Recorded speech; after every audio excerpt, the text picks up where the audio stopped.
स्वागत है आप सबका आपके अपने यूट्यूब चैनल भाषा की बात में। जैसा कि स्क्रीन पर आपको दिखाई दे रहा है, प्रेमचंद की हम बात कर रहे हैं। प्रेमचंद जिस तरह से आपको ज्ञात है कि कथा सम्राट रहे हैं और इनका जीवन बहुत अभावों में बीता और अभावों में बीतने के साथ-साथ ये गद्य के बहुत ही चतुर चितरे रहे हैं और इन्होंने आंचलिक उपन्यास की दुनिया में तहलका मचा दिया था। जैसा कि यहाँ पर प्रेमचंद का जीवन परिचय दिया जा रहा है, तो यूपी बोर्ड में तो जीवन परिचय से संबंधित प्रश्न पूछे जाते हैं, लेकिन सीबीएसई में प्रश्न नहीं पूछे जाते। तो हम डायरेक्ट चलते हैं इस पार्ट की ओर। इस पार्ट का नाम है बड़े भाई साहब, जो कोर्स बी 10th क्लास के लिए कोर्स बी सीबीएसई में जो दिया हुआ है, उसमें चलते हैं हम। और जिस तरह से स्क्रीन पे दिखाई दे रहा है जीवन परिचय, आप यहाँ से भी पढ़ सकते हैं और अपनी पाठ्य पुस्तकों से भी पढ़ सकते हैं। तो ज़ाहिर-सी बात है, समय ना बर्बाद करते हुए हम पाठ की समरी पे चलते हैं, सार पर चलते हैं, ताकि आप लोगों का जल्दी से जल्दी पाठ क्लियर हो सके, आप लोग बोर्ड परीक्षा की तैयारी कर सकें। तो जैसे कि पाठ यहाँ स्क्रीन पर आप सबको दिखाई दे रहा है कि पाठ प्रवेश में हमेशा अपने वीडियो में, इवन क्लासेस में भी ये कहती हूँ, बच्चों को समझाती हूँ कि अगर आपको बोर्ड परीक्षा की या परीक्षाओं की तैयारी करनी है, तो आप पाठ प्रवेश ज़रूर गो थ्रू किया करें। क्यों? क्योंकि ऐसा नहीं कि एक ही चैप्टर में से सारे बोर्ड में क्वेश्चन आ जाएँगे या एनुअल जो एग्ज़ाम होते हैं उसमें से, मतलब हर पार्ट में से एक प्रश्न लिया जाता है। तो ज़ाहिर-सी बात है, जैसे ही आप पाठ प्रवेश पढ़ेंगे, तो आप कहीं से भी प्रश्न आ जाए, आप उसको बहुत ईज़िली आइडेंटिफ़ाई करके बहुत बेहतरीन तरीके से उसको लिख सकते हैं। जैसे कि पाठ प्रवेश में दिया हुआ है, स्टार्टिंग कैसे की पाठ प्रवेश में कि अभी तुम छोटे हो इसलिए इस काम में हाथ मत डालो। ये सुनते ही कई बार बच्चों के मन में आता है, काश हम बड़े होते तो कोई हमें यूँ ना टोकता। लेकिन इस भुलावे में ना रहिएगा, क्योंकि बड़े होने से कुछ भी करने का अधिकार नहीं मिल जाता। घर के बड़ों जो हो घर के बड़ों को कई बार तो उन कामों में शामिल होने से भी अपने आप को रोकना पड़ता है, जो उसी उम्र के और लड़के बेधड़क करते रहते। जानते हो क्यों? क्योंकि वे लड़के अपने घर में किसी से बड़े नहीं होते। प्रस्तुत पाठ में भी एक बड़े भाई साहब हैं, जैसा कि आपको पाठ आप लोगों ने पढ़ा होगा, आपके टीचर ने पढ़ाया भी होगा कि जो पाठ दिया गया है, इसमें भी एक बड़े भाई साहब हैं, जो हैं तो छोटे ही, लेकिन घर में उनसे छोटा एक भाई और है, उससे उम्र में केवल कुछ साल बड़ा होने के कारण उनसे बड़ी-बड़ी अपेक्षाएँ, बड़ी-बड़ी चीज़ें, बड़ी-बड़ी इच्छाएँ परिवार की हैं कि वो बड़ा है तो वो सारे काम वो सही सलामत करे, और छोटा तो छोटा है, उम्र में छोटा है तो कोई बात नहीं, अगर बिगड़ रहा है तो बिगड़ने दो। इसी तरह की कंडीशन हमारे परिवारों में, भारतीय समाज में, भारतीय परिवारों में रहती है, जो आप लोग देखते भी रहे हैं और देख भी रहे होंगे।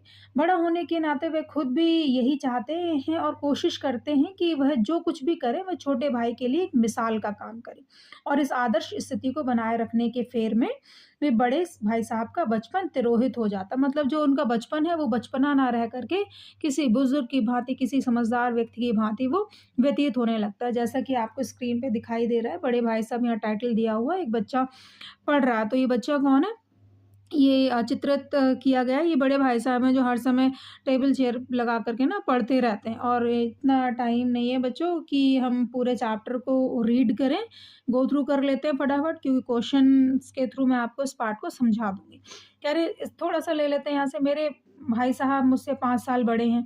तो यहाँ पे ऐसा विदित होता है, ऐसा लगता है कि जो प्रेमचंद है वो अपने ही जीवन का कुछ जो सीन है वो क्रिएट करें, अपने जीवन का ही कुछ पल चुरा करके इस पार्ट में परिलक्षित कर दिए गए हैं। जैसे कह रहे मेरे भाई साहब मुझसे 5 साल बड़े हैं।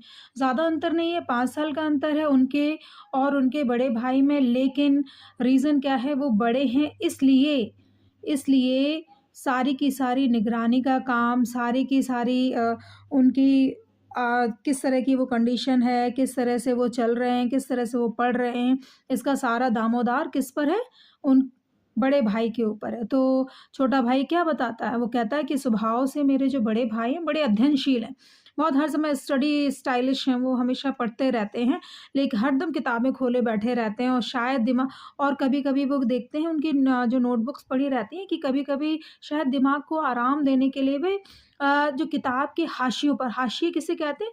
आपने देखा होगा, हेडर एंड फुटर। जो हेडर वाला पार्ट रहता है उसको क्या कहते हैं, हाशिए। आप जैसे अपनी नोटबुक खोलते हो ना, तो रेड या ब्लूइश, डार्क ब्लूइश लाइन जो रहती है ऊपर वाले पार्ट को हाशिया कहते हैं या हेडर कहते हैं। तो हाशिए पर चिड़ियों, कुत्तों, बिल्लियों की तस्वीरें बनाया करते, कभी-कभी एक ही नाम शायद 10 बार लिख दिया करते। तो कह रहे हैं कि जो लेखक हैं वो बताने का प्रयास करें कि उनके बड़े भाई शायद अध्ययन तो कर रहे हैं, मतलब वो बैठे तो रहते हैं लेकिन उनका मन पढ़ने में नहीं लगता है, इसलिए मे बी वो बार-बार फेल भी हो रहे हैं। ऐसा उन्होंने इस पार्ट में दर्शाने का प्रयास किया है। और बहुत बार इसको तो आप गो थ्रू करेंगे ही करेंगे, फटाफट हम समरी कर लेते हैं। जैसा कि इस जगह स्क्रीन पे दिखाई आपको दे रहा है पेज नंबर 56, जो न्यू बुक्स अभी पब्लिश हुई हैं उनमें पेज नंबर्स चेंजेस हैं। ये बहुत पुरानी बुक्स हैं, कहीं-कहीं मैंने इंग्लिश में भी वर्ड्स लिखे हुए हैं, मे बी आप लोग थोड़ा-सा ज़ूम करके इनको देख सकते हैं अगर समझ में ना आए। तो क्या करें कि मेरा जी पढ़ने में, अब छोटा भाई क्या है, उसका पढ़ने में बिल्कुल दिल नहीं लगता और बड़ा भाई हर समय टेबल चेयर लगा कर के पढ़ता रहता है। और छोटा भाई का मन कहाँ लगता है कि फटाफट जाए और ग्राउंड में जाकर के खेल कर आए और कबड्डी खेले, गिल्ली डंडा खेले, पतंगे उड़ाए, फुटबॉल खेले, वॉलीबॉल खेले, इस तरह से खेल में। और थोड़ा बहुत जो समय मिलता है बस उसी में वो पढ़ता है। और ये सारी जो चीज़ें हैं, बड़े भाई को बिल्कुल पसंद नहीं और वो इसी चीज़ के लिए उसकी अच्छे से क्लास लगा देते हैं और उसे इतना फटकारते, इतना फटकारते, इतना डाँटते हैं कि उसे ये लगता है कि पढ़ाई बहुत बड़ी चीज़ है, बहुत बड़ा हुआ है। और जिस तरह से बड़े भाई उसको डाँट रहे हैं, पढ़ाई के पीछे उसको परेशान किया हुआ है, तो उसे लगता है कि उसके बस की तो बात नहीं है पढ़ना-लिखना। लेकिन वो लताड़ सुनता है, आँसू बहाता है, रोता है, गिड़गिड़ाता है अपने आप से। बड़े भाई के सामने तो बेचारा सर झुका कर के छोटा भाई खड़ा हुआ है और वो इतनी डाँट सुन कर के उसकी चपट-वपट खा कर के, और उसको लगता है कि मैं अब अपने समय को बिल्कुल अकॉर्डिंग कर लूँगा, टाइम टेबल बनाऊँगा बढ़िया से और बढ़िया से पढ़ाई करूँगा। लेकिन बेचारा छोटा भाई अपनी आदत से मजबूर टाइम टेबल तो वो बना लेता है। प्रातः काल 6 बजे से उठना है उसको, मुँह हाथ धोना है, नाश्ता करना है, पढ़ने बैठ जाना है। 8 बजे तक अंग्रेजी पढ़ना है, 8 से 9 तक हिसाब हिसाब मतलब मैथ्स करना है। 9 बजे से उसको हिस्ट्री पढ़ना है, इतिहास पढ़ना है, भोजन करना है, स्कूल जाना है, 3 बजे फिर वापस स्कूल से आ जाना, आराम करना है और इस तरह से भूगोल, और इस तरह से वो अपना टाइम टेबल मैनेज कर लेता है, बना लेता है। लेकिन वो उसको फ़ॉलो बिल्कुल नहीं कर पाता, उसकी अवहेलना शुरू हो जाती है और फिर से वही उसको खेल का मैदान, हरियाली और हवाएँ, हल्के-हल्के झोंके उसको मैदान में बुलाने लगते हैं। फुटबॉल और उछल-कूद बस सब कुछ उसको बुलाने लगता है और वो भाई की नज़र बचा कर के और पहुँच जाता है वापस ग्राउंड में, मैदान में, खुले मैदान में।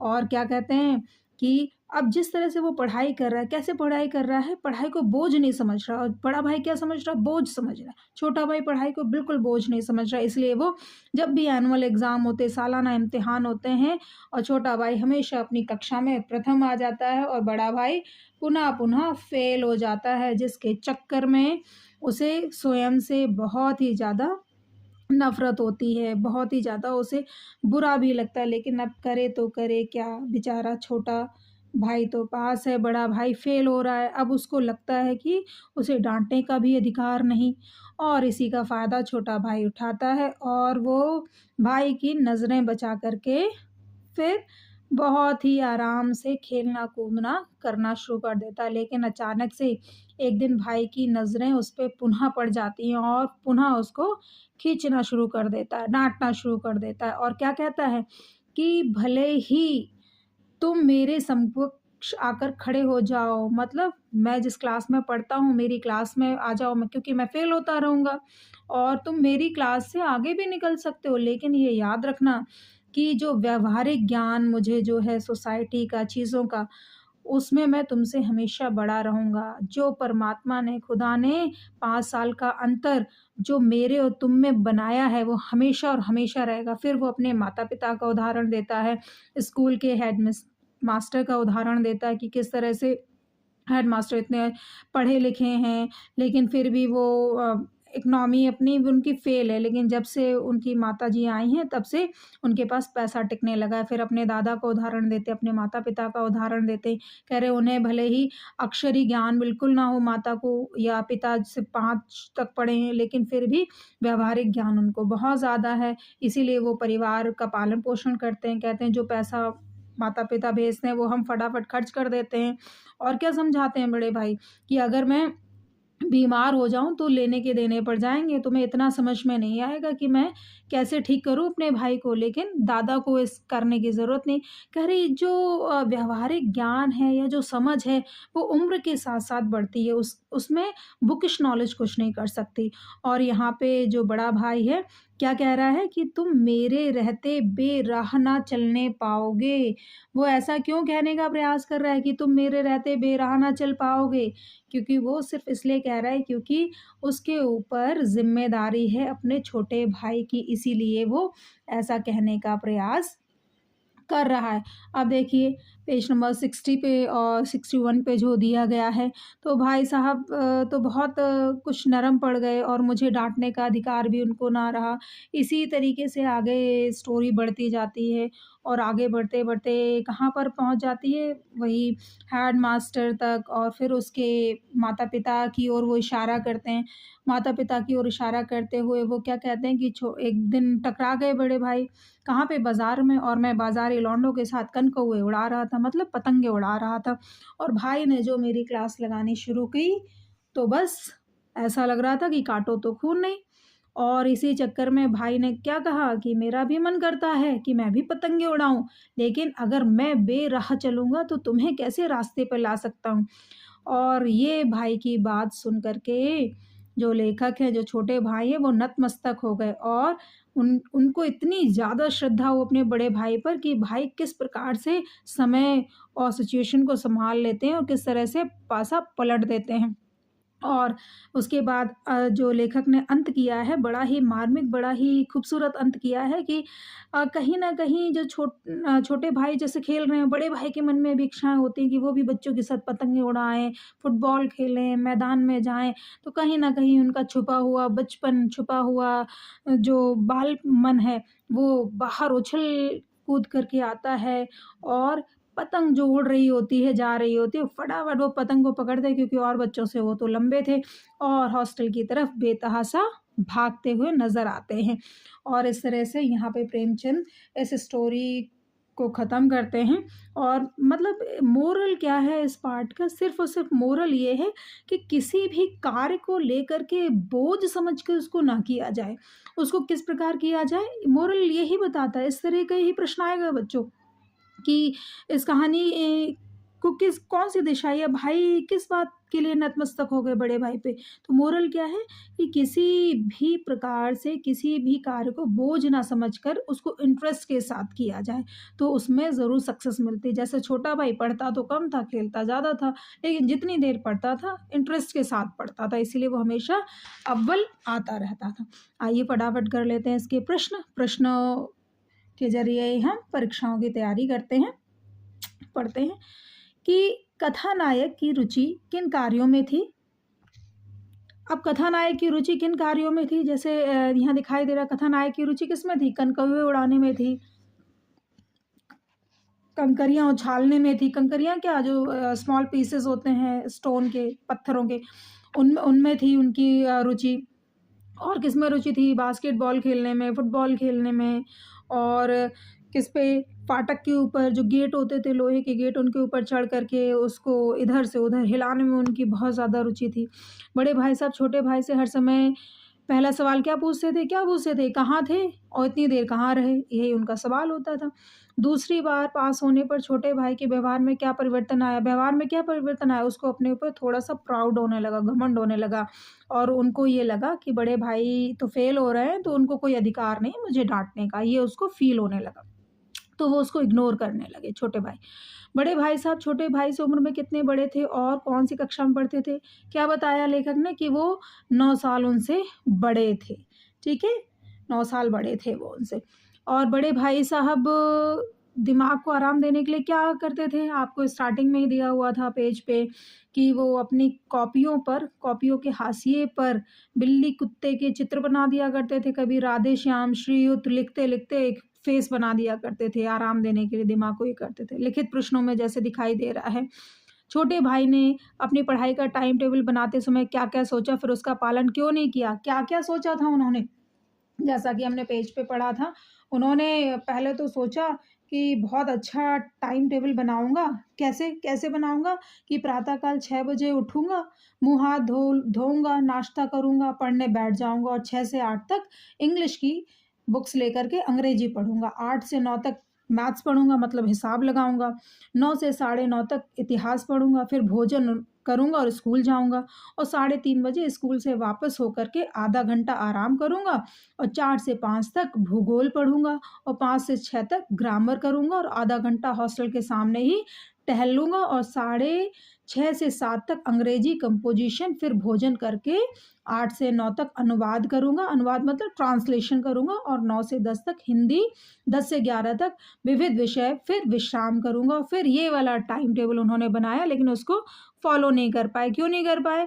क्योंकि टाइम टेबल तो एक तरफ रखा रहा, जैसे ही मैदान की सुखद हरियाली उनको याद आती, हवा के हल्के-हल्के झोंके उनको याद आते, फुटबॉल की याद आती, उछल-कूद, कबड्डी सारी चीज़ें याद आती, तो उनका मन पढ़ाई से हट कर के भाई की नज़रें बचा कर के मैदान में उनका मन और वो स्वयं पहुँच जाते। इस तरह से आप इसको लिखेंगे। एक दिन जब गुल्ली-डंडा खेलने के बाद छोटा भाई बड़े भाई साहब के सामने पहुँचा तो उनकी क्या प्रतिक्रिया हुई? वही प्रतिक्रिया, तुम कहाँ थे? और डाँटना शुरू कर दिया कि तुम पास हो गए हो तो तुम अपने आप को बहुत ज़्यादा बड़ा समझने लगे हो। इस तरह से आप चैप्टर में से मैं बार-बार आपको कहती हूँ कि गो थ्रू चैप्टर में से किया करें।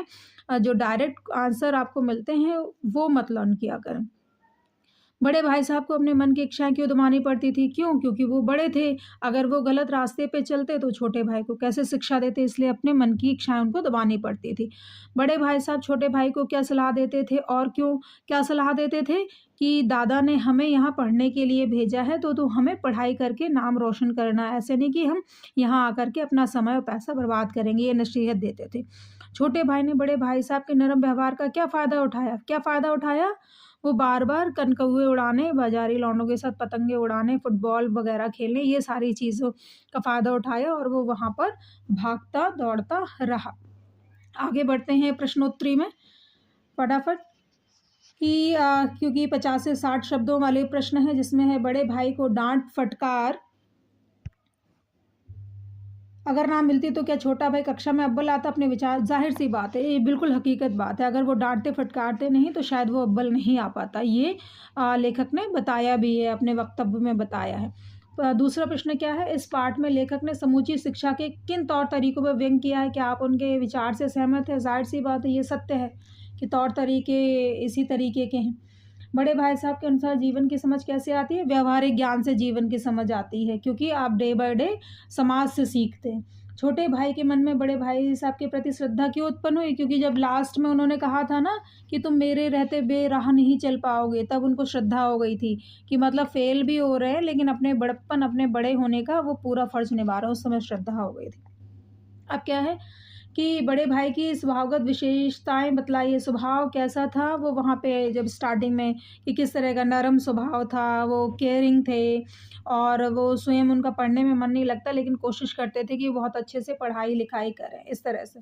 बड़े भाई साहब ने ज़िंदगी के अनुभव और किताबी ज्ञान में से किसे और क्यों महत्वपूर्ण कहा? उन्होंने ज़िंदगी के अनुभव को महत्वपूर्ण कहा और किताबी ज्ञान को महत्वपूर्ण कहा है क्योंकि वो जीवन जीने के लिए ज़रूरी है लेकिन ज़िंदगी जीने के लिए अनुभव बहुत ज़रूरी है और इसका उदाहरण उन्होंने अपने माता-पिता और अपने हेडमास्टर और उनकी मदर के साथ किया था। ठीक है? यह अंशों से आप ज्ञान यहाँ से ले सकते हैं, अपनी परीक्षा की तैयारी कर सकते हैं। आशय स्पष्ट करना, आशय मतलब होता है उसका अर्थ वगैरह बताना। ठीक है? ये बहुत बड़ा लंबा वीडियो हो जाएगा, यहीं तक हम ख़त्म करते हैं। कभी इसके विषय में और बात करेंगे। Thank you for watching video. बहुत-बहुत धन्यवाद। God bless.